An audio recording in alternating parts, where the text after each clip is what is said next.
오늘은 어버이 주일입니다.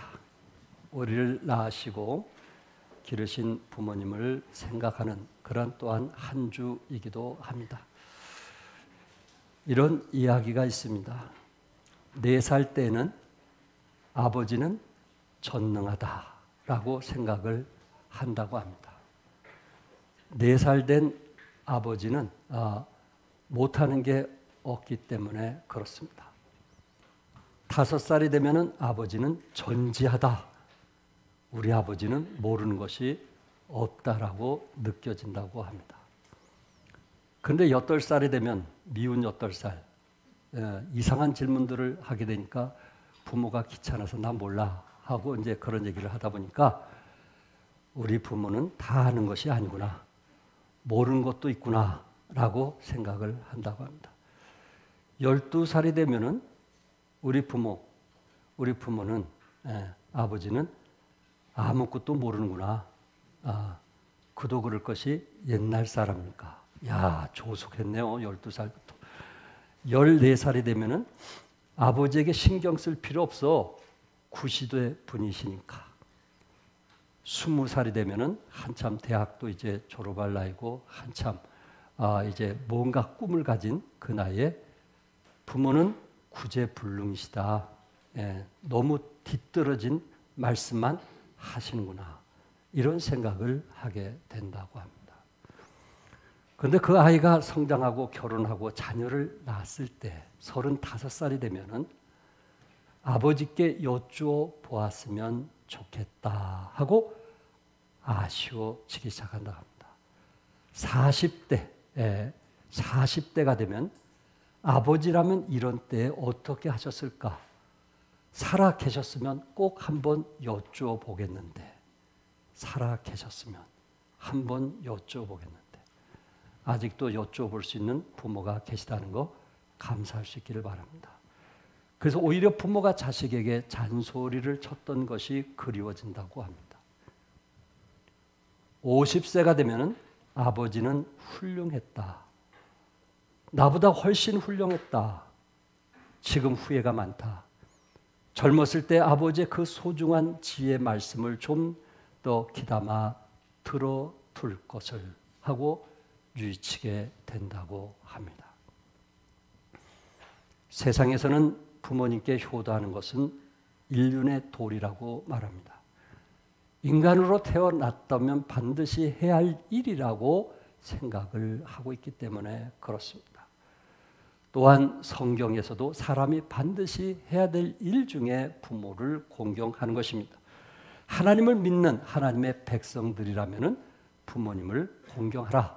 이렇게 성경은 명하고 있습니다. 세상 사람들이 부모님께 효도하고 순종하고 공경한다면 우리 그리스도인들은 세상 사람보다 조금 나아야 되지 않겠는가? 조금이라도 좀 나아야 되지 않겠는가? 우리의 신앙이 부모님들을 섬기는데 모범이 돼야 되지 않겠는가? 오늘 성경은 우리에게 뭐라고 말씀했는지 같이 좀 나누면서 첫째는 부모님에게 순종하라고 했습니다. 1절에 자녀들아 주 안에서 너희 부모에게 뭐하라? 순종하라. 이것이 뭐냐라 했어요? 옳으니라. 부모에게 순종하라. 이것이 뭐하다고요? 옳으니라. 이것이 옳다라고 말씀을 했습니다.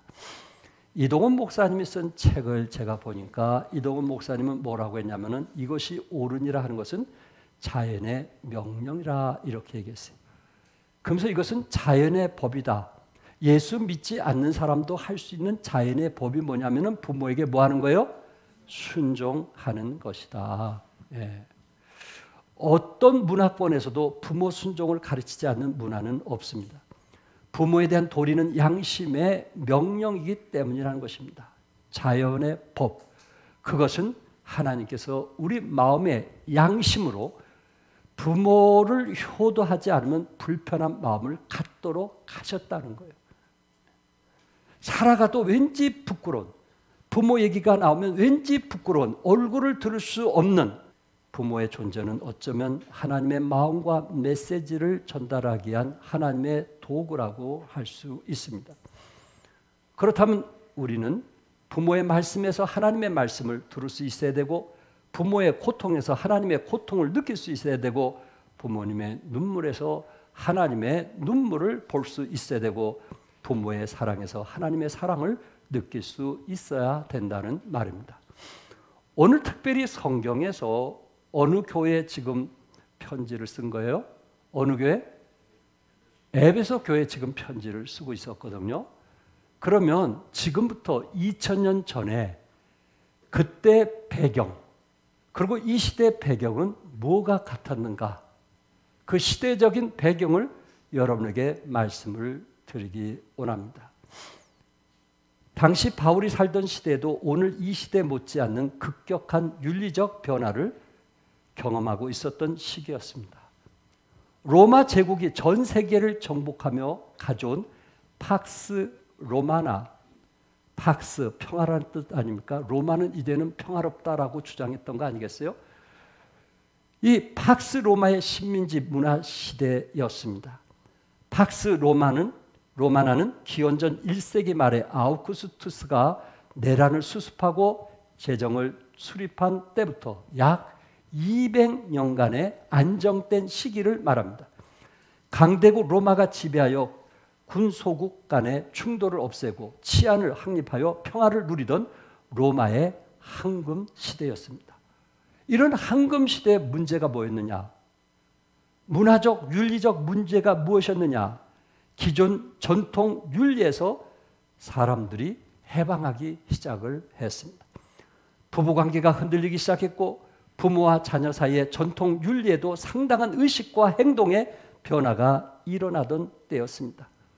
돈을 찾아, 자유를 찾아 부모를 버리고 새로운 세계로 떠나가는 일이 일상이 되고 있었습니다.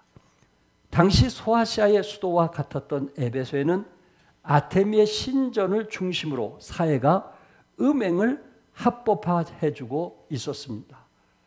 왜냐하면 아테미 신전이라는 것은 로마 황제를 위해서 만든 신전이기 때문에 이미 그 신전에 여신도들이 있었다고 말씀을 드렸어요. 고린도 교회는 여신도만 1000명이 넘었기 때문에 그들이 신전에 제사를 지낸 후에 저들은 남자들과 음행한 일을 했습니다. 그것을 로마의 법에서 인정했다는 것입니다.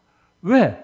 황제를 숭배하다가 그런 음행을 하면서 그것을 가지고 신전 유지비에 사용되었기 때문에, 그것을 허락했기 때문에 건강한 가정들이 깨지기 시작했습니다.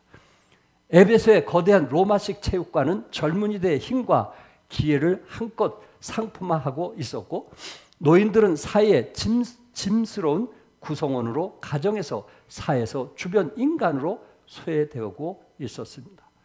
가정이 무너지고 있었던 것입니다.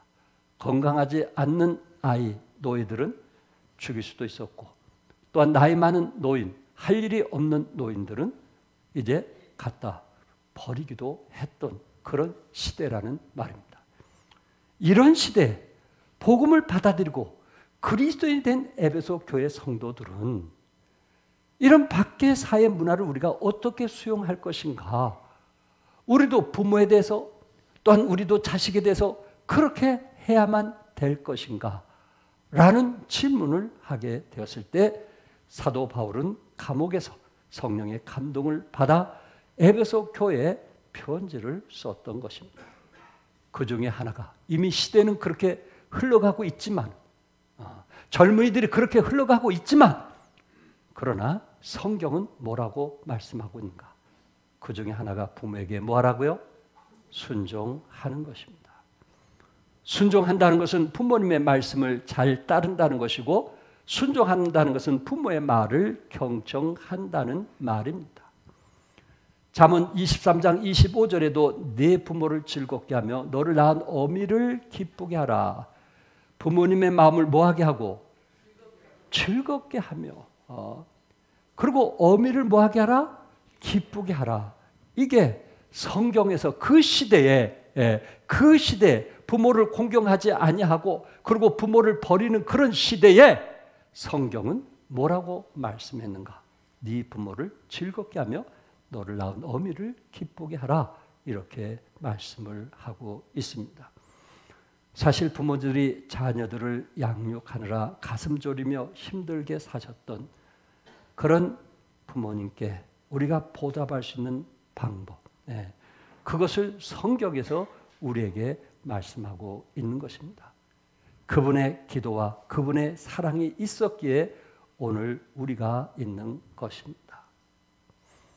우리 교회 목사님, 이찬수 목사님의 간증을 들어보니까 그 목사님은 어머니가 5남매를 키우면서 성경을 몇 독? 그건 헤아릴 수 없을 정도로 100독 이상을 하셨고요. 그 어머니가 나이가 늙어서 눈이 어두워질 때 필서를 했는데 필서만 13번을 했다는 거예요. 그 목사님이 크게 성장하기까지는 그 어머니의 기도가 있었다는 것을 말하고 있어요. 이찬숙 목사님은 내가 이 많은 무리들 속에서도 그리고 안수시사니까 아주 정말 누구 어느 교회 못지않게 편하게 즐겁게 목회할 수 있었던 것은 나의 어머니의 기도였다. 마귀 역사할 수 없었던 그 이유는 우리 어머니의 기도였다라고 얘기하는 것을 저는 동영상을 통해서 직접 듣게 되었습니다. 부모에게 왜 순종해야 되는가? 부모는 여러분의 기도의 부모가 아닌가요? 여러분들이 누구보다 잘 되기를 위해서 수고하고 힘썼던 분이 아니겠느냐 하는 것입니다. 두 번째, 부모님을 뭐 하라고 그랬어요? 두 번째는 공경하라고 했습니다. 2절에 내 아버지와 어머니를 공경하라. 이것은 약속이 있는 첫 계명입니다. 순종이 의지적인 측면을 강조하는 것이라면 공경은 정서적 측면이 더욱 강조한 것이라고 말할 수 있습니다. 순종이 외적 행동을 강조하는 말이라면 공경은 내적 태도를 강조하는 말입니다. 행동으로뿐만 아니라 마음으로 부모님을 존중해야 된다라는 말입니다. 그리고 우리가 그렇게 해야 할 이유는 그것이 약속 있는 몇 계명이에요? 첫 계명 때문이다. 여러분이 아신 대로 5번째 10계명이 내 부모를 뭐하라 했어요? 공경하라고 말씀을 했습니다. 성경의 정신은 다른 두 가지 의미가 더 있는데 부모를 공경하는 이유는 첫 번째, 부모를 공경하지 않고는 그 누구도 사랑할 수 없기 때문입니다. 여러분이 아신 대로 10계명은 두 돌판으로 새겨져 있습니다. 하나의 돌판은 1계명부터 4계명까지, 두 번째 돌판은 5계명부터 10계명까지 되어 있습니다. 그런데 오늘 본문에 에베소에서 이것이 약속 있는 첫 계명이라 어떻게 부모를 공경하는 것이 첫 계명이냐? 하나님을 사랑하라는 1계명과 4계명을 빼면 5계명부터 10계명 중에 이웃의 인간관계에서 첫 계명이 바로 부모를 뭐하라는 거예요? 공경하라. 그래서 신약에서 이것은 약속 있는 첫 계명, 여러분과 저에게는 무슨 계명이 되는 거예요? 첫 계명이 되는 거예요. 부모를 공경하는 게. 부모를 공경하지 않고는 다음 차례로 내려갈 수가 없는 거예요. 부모를 공경하라. 그래야 비로소 간음하지 않고 살인하지 않고 도둑질하는 것처럼 다른 사람을 사랑할 수 있다라는 말입니다. 두 번째, 부모님을 공경하는 것이 곧 하나님을 사랑하는 것이기 때문에 그렇습니다. 하나님 사랑의 첫걸음은 누구를 먼저 공경하는 거예요? 부모님을 공경하고, 그 부모님을 공경하는 것이 곧 누구를 사랑하는 거예요? 하나님을 사랑하는 것입니다. 부모님께 효도하고 부모님을 공경하는 것 중에 하나는 함께 있어주는 것입니다. 현대 노인 문제를 연구하는 사람들의 공통된 주장 가운데 하나는 노인들이 가장 참기 어려운 문제가 고독이라고 합니다. 오늘날 우리나라의 노인들 중에 75%가 심각한 고독에 시달리고 있다고 합니다. 연로하신 부모님들, 외롭고 고독하게 살게 해서는 안 된다고 생각이 되어집니다. 우리 종합교회 한 분은 직장생활하면서 바쁘신데도 아내에게 하루에 꼭 3번씩 전화를 한다고 합니다. 한 달에 3번이요? 하루에? 남편은 3번씩 하는데 아내는 몇 번씩 하는가 좀 궁금했어요. 예. 자, 그런 남편도 있어요. 아내를 사랑하니까 하루에 3번씩 전화를 해주는 남편도 있다는 거예요. 그렇다면은 우리는 부모를 사랑하니까 궁금해서 자식들에 대해서 관심이 있는 것처럼 부모에 대해서 일주일에 한 번이라도 전화하십니까? 그것을 묻고 싶은 거예요. 전화해 주셨습니까? 물론 여러분들은 다 그렇다고 저는 믿습니다. 부모들은 외롭습니다. 외롭습니다. 저희 어머니께서 관절염으로 고생하면서 밖에 나가지 못하니까 늘 방 안에만 계셨어요. 외로운 거예요. 자식이 출근하고 퇴근할 때 그것만 기다리셨다는 얘기가 제 귀에 지금도 들립니다. 좀 더 전화해 줬을 걸. 좀 더 뭔가 다른 것을 표현했을 걸. 나는 불효의 자식이었습니다. 우리 말에 치사랑이란 말이 있습니다. 치사랑. 들어보셨는지 모르겠어요. 치사랑. 사랑을 해도 치사랑을 하라는 것입니다. 이 치사랑이라는 단어는 손 아랫사람이 윗사람을 사랑하여 잘 공경하는 것을 치사랑이라고 합니다.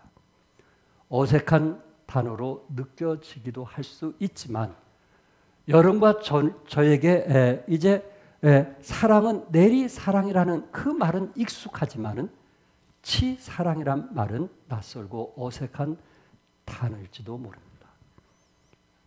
내리사랑이 맞다고만 얘기하지 마시고 자녀들에게 치사랑을 얘기해 주시기 바랍니다. 나를 낳아주신 부모를 공경하고 사랑하는 치사랑. 얼마 전 뇌혈관 파열로 내사 상태에 빠진 여성이 쌍둥이를 순산했습니다. 로페즈라는 미국 여성은 47일 동안 혼수 상태에 빠져 있었습니다.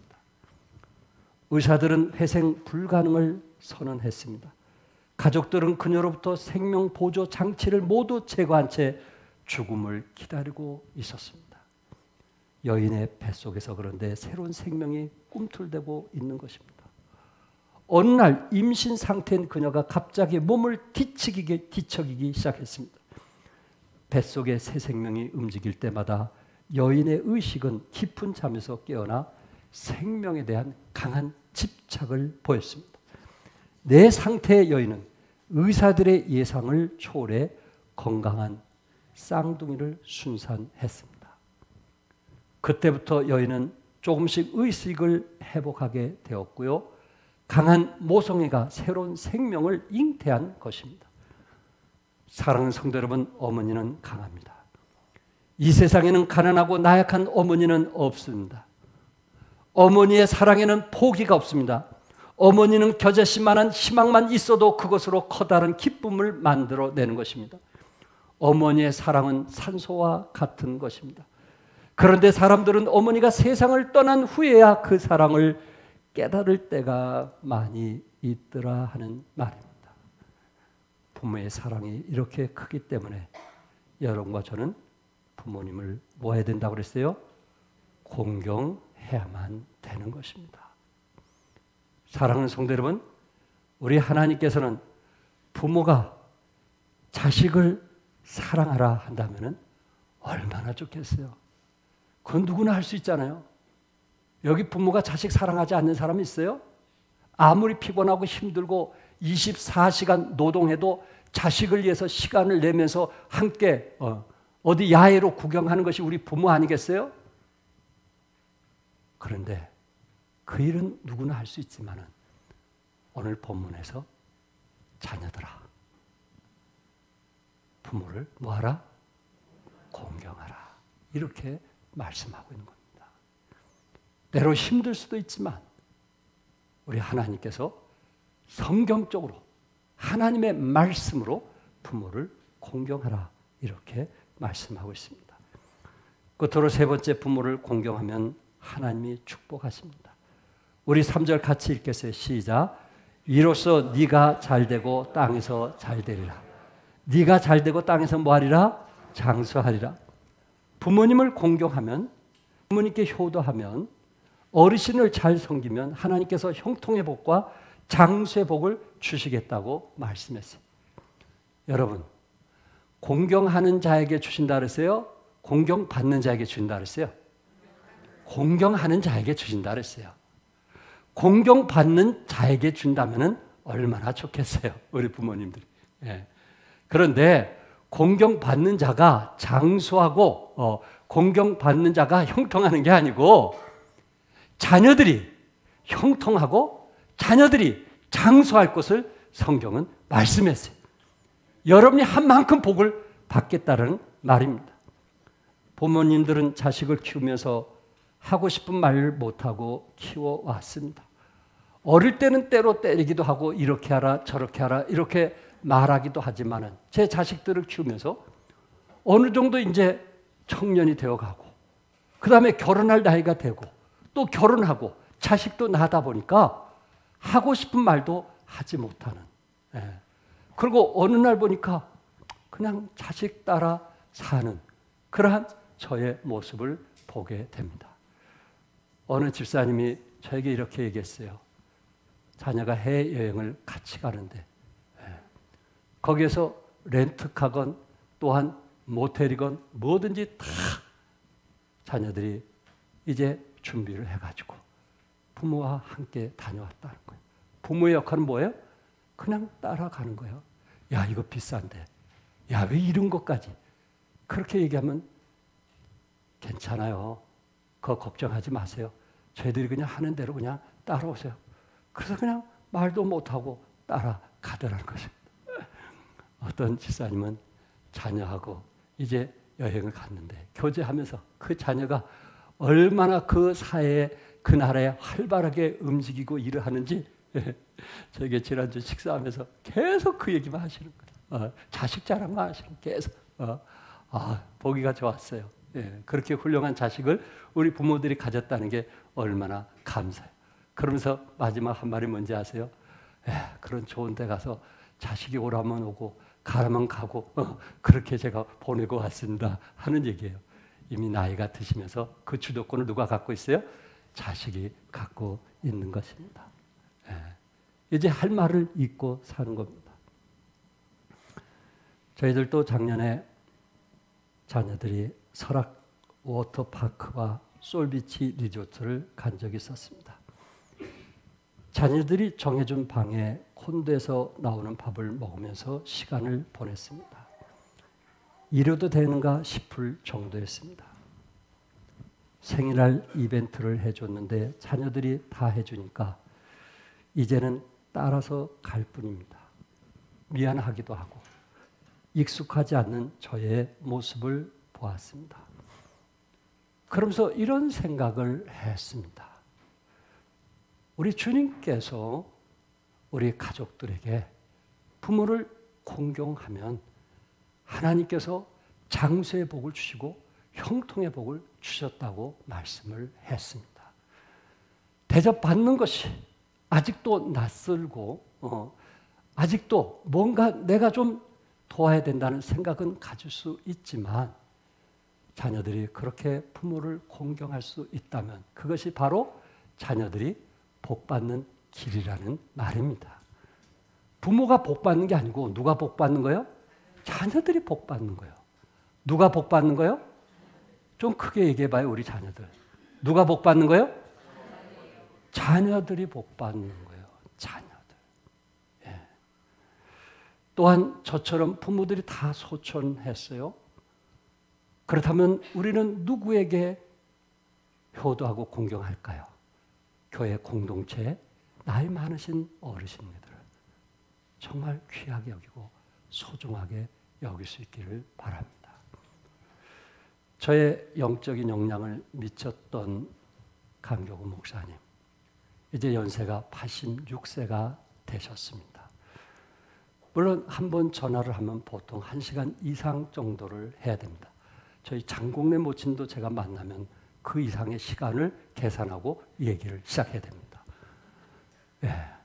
그래서 대체적으로 운전할 때, 또 내가 좀 여유 있을 때 전화를 드립니다. 그러면서 강교구 목사님 하신 말씀이 나의 바람은 90세까지 사시는 것이라고 합니다. 아버님이 93세까지 사셨으니까 나는 90세 정도까지 살았으면 좋겠다 하고 한 의사를 찾아가서 그때까지 나는 좀 치매가 없기를 원합니다 했더니 몇 가지 얘기를 듣더니 목사님은 치매는 없을 겁니다. 걱정하지 마십시오. 예. 자, 운동을 하죠. 또 그다음에 식사할 때 짜고 매운 거 안 드시죠. 그리고 음악을 좋아하시니까 찬양을 늘 부르시고 휘바람하면서 산에 올라가실 때 50곡 이상 부르죠. 예. 치매 그런 사람이 이런 현상이 있는데 거기서 다 벗어났습니다.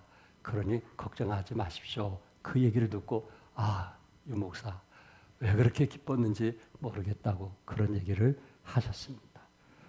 한평생 하나님을 위해서 살아오신 그분도 역시 나이가 드셔서 요새는 좀 잠이 많으시다 하는 이야기를 저에게 해 주셨습니다. 강교구 목사님은 아버님을 친구처럼 돌아가실 때까지 친구처럼 함께해 주신 분인 것을 제가 너무나 잘 알고 있기 때문에 말씀을 드렸습니다. 우리 성경에 이삭은 형통했습니다. 자신을 제물로 바치려는 아버지 아브라함에게 순종함으로 어디를 가든지 형통하게 되는 복을 받았습니다. 창세기 26장 10절과 13절에 이삭이 그 땅에서 농사하여 그 해에 100배나 얻었고 여호와께서 복을 주심으로 그 사람이 창대하고 왕성하여 마침내 거부가 되었다. 마침내 뭐가 되었어요? 이삭은 부모를 공경했고 순종했습니다. 사도 요한은 장수했어요. 예수님의 12제자 가운데 가장 오래 산 사람이 사도 요한입니다. 사도 요한은 90세가 넘도록 살았습니다. 예수님께서는 십자가에 달리셨을 때 사랑하는 제자 요한에게 어머니 마리아를 어머니로 모시라고 부탁을 했습니다. 여러분이 아신 대로 12제자 중에 11제자들은 모두 다 순교를 당했어요. 그런데 사도 요한은 90세가 넘도록 살면서 마지막 밤모섬에서 하나님의 계시를 받아 요한계시록을 기록할 정도로 하나님께서 크게 쓰신 분입니다.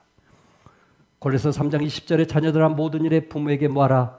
순종하라. 이는 주 안에서 기쁘게 하는 것이라고 했어요. 주 안에서 기쁘게 하는 것이라.